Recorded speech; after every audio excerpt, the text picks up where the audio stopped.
Sir data flow பேசிக்காக பண்ணுறதுக்கு எனக்கு ஒரு அமௌண்ட் சொன்னாங்க, அதை நான் பே பண்ணிட்டேன் சார். இப்போ திடீர்னு எக்ஸ்ட்ரா அமௌண்ட் கேட்குறாங்க சார். இது என்ன சார் பித்தலாட்டமாக இருக்குது அப்படின்னு நீங்கள் இந்த ஏஜென்சிக்கிட்டேயோ கன்சல்டன்சிக்கிட்டேயோ சண்டைக்கு போக வேணாம்.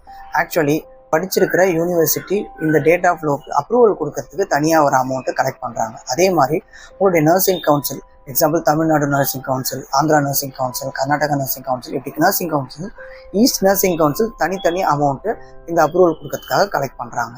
அண்ட் இதை லாகின் பண்ணி உங்களுடைய நர்சிங் கவுன்சில் எவ்வளோ கேட்குதுன்றதை டேட்டா ஃப்ளோ அப்ளை பண்ண அப்புறமேட்டு தான் ஏஜென்சிக்கோ கன்சல்டன்சிக்குமே தெரிய வரும். ஸோ அதுக்கப்புறமேட்டு தான் அது எவ்வளோ அமௌண்ட்டுன்னு உங்ககிட்ட சொல்லுவாங்க, நீங்கள் பே பண்ண முடியும். அண்ட் முக்கியமான விஷயம், இந்த amount as per university change ஆகலாம், ப்ளஸ் ஆஸ் பர் நர்சிங் கவுன்சிலும் சேஞ்ச் ஆகலாம். எக்ஸாம்பிள், நீங்கள் தமிழ்நாடு நர்சிங் கவுன்சிலில் எவ்வளோ பே பண்ணுறீங்களோ அதே அமௌண்ட் தான் ஆந்திரா நர்சிங் கவுன்சிலுக்கும் பே பண்ணலான்னு அவசியம் கிடையாது. ஒரு நர்சிங் கவுன்சிலும் வெவ்வேறு அமௌண்ட்டை கலெக்ட் பண்ணுவாங்க.